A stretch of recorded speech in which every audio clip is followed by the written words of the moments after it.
ഓങ്കാരപ്പൊരുൾ, ഈ ഓങ്കാരം എന്ന് പറയുന്നത്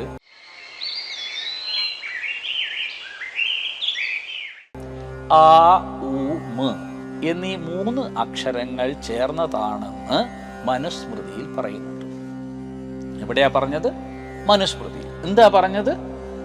ഓങ്കാരപ്പൊരുള് 3 അക്ഷരങ്ങൾ ചേർന്നതാണ്. ആ ഉ മ. ഇത് മനുസ്മൃതിയിൽ പറഞ്ഞതാണ്.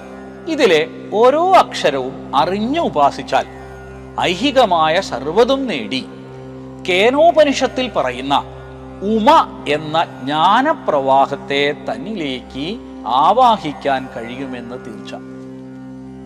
ഉമ എന്ന് പറയുന്നത് ജ്ഞാനത്തിന്റെ എല്ലാ വിധത്തിലും ജ്ഞാനത്തെ നൽകുന്ന ആദിപരാശക്തിയാണ്. ഇക്കാര്യത്തിൽ നമ്മുടെ പൂർവ്വ ഋഷിമാർക്കൊന്നും അശേഷം സംശയമില്ല. എന്നാൽ ഇന്ന് ഈ ഓങ്കാര സാധന പ്രായേണ ഇല്ലാതായിരിക്കുന്നു എന്ന് വേണം പറയാൻ. കാരണം ആർക്കും അറിയില്ല എപ്പോഴേ ഈ ഓങ്കാര സാധന എങ്ങനെയാണ് ജപിക്കേണ്ടതെന്നോ ജപം തന്നെ എന്താണെന്നോ അറിയാത്തൊരു സ്ഥിതിയിലേക്ക് എല്ലാം മാറിയിട്ടുണ്ട്. പക്ഷേ വിദേശീയർ അങ്ങനെയല്ല കേട്ടോ. അവര് വളരെ ആത്മാർത്ഥമായിട്ട് ഇതൊക്കെ പഠിക്കുകയും അവര് വളരെ ഗൗരവത്തോടു കൂടി ഇത്തരം കാര്യങ്ങൾ കണ്ടെത്തുകയും മനസ്സിലാക്കുകയും അവരുടെ ജീവിതത്തിൽ അത് പകർത്തുകയൊക്കെ ചെയ്യുന്നുണ്ട്. നമുക്കതിന് സ്റ്റീവ് ജോബ്സിനെ പോലുള്ള ആളുകൾ ഉദാഹരണമാണ്, മാർക്ക് സക്കൻബർഗിനെ പോലുള്ള ആളുകൾ ഉദാഹരണമാണ്, അങ്ങനെ അനേകം ആളുകൾ, ഫോർഡിനെ പോലുള്ള ആളുകൾ ഉദാഹരണമാണ്.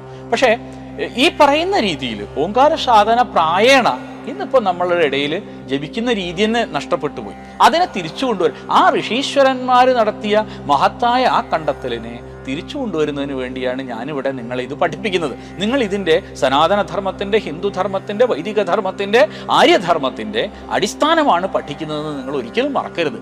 ഇത് നിങ്ങൾക്ക് വേറെ എവിടെയും കിട്ടില്ല കേട്ടോ. ഞാനിത് ആത്മാർത്ഥമായിട്ട് പറയാം. നിങ്ങൾക്കിത് മറ്റൊരിടത്തു നിന്നും പഠിക്കാൻ സാധിക്കില്ല. അത്രയും ഗൗരവമുള്ള കാര്യമാണ് നമ്മൾ പഠിക്കാൻ പോകുന്നത്. ഋഷീശ്വരന്മാരെ സ്വജീവിതത്തിൽ കണ്ടെത്തിയ ഓങ്കാരപ്പൊരുളിനെ അവരുടെ സന്തതി പരമ്പര പാടെ വിസ്മരിച്ചു എന്നത് ദുഃഖകരം തന്നെയാണ്, സംശയമില്ല. കുണ്ടലിനി ശക്തി എന്ന് വിഖ്യാതമായ 3.5 ചുറ്റുള്ള പാമ്പ് വാസ്തവത്തിൽ ഈ ഓങ്കാരപ്പൊരുൾ തന്നെയാണ്. നമ്മൾ ഈ കുണ്ടലിനി എന്നൊക്കെ പറയുന്നില്ലേ, വാസ്തവത്തിൽ ഈ കുണ്ടലിനി ഓങ്കാരമാണ്, 3.5 ചുറ്റാണ്. അപ്പൊ ആ ഉമ എന്ന് പറഞ്ഞിട്ടൊരു ബിന്ദുവും കൂടി ഉണ്ട്. അതാണ് ഇവിടെ പറയുന്നത് ഈ 3.5 ചുറ്റും. ഇതാണ് ജാതകർമ്മ സംസ്കാരത്തിൽ ശിശുവിൻ്റെ നാവിൽ ഓം എഴുതുന്ന പദ്ധതിയുടെ അടിസ്ഥാനം. നമുക്ക് ഷോഡശക്രിയകളുണ്ട്. ഈ ഷോഡശക്രിയകൾ എന്ന് പറഞ്ഞാൽ എന്താണ്? 16 ക്രിയകൾ ഹിന്ദുവിന് നൈമിത്തികമായി ചെയ്യേണ്ടതാണ്. നിത്യകർമ്മങ്ങൾ 5 ഞാൻ പറഞ്ഞു.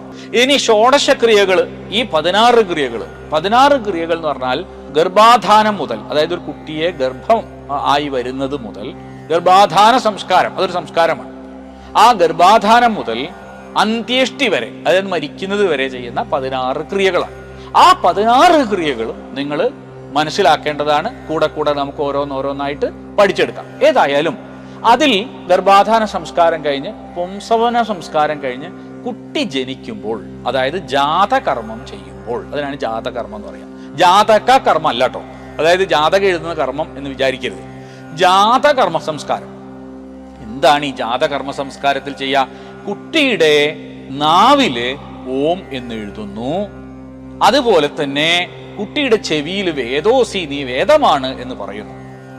ജീവിതത്തിന്റെ ഒടുവിൽ, ഏറ്റവും ഒടുവിൽ, അതാണ് ജാതകർമ്മത്തിൽ നാവിൽ എഴുതും.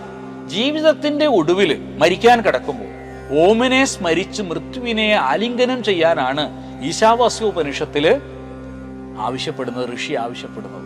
ഈ ഈശാവാസ്യോപനിഷത്ത് എന്ന് പറഞ്ഞാൽ യജുർവേദത്തിന്റെ 40-ാമത്തെ അധ്യായമാണ്.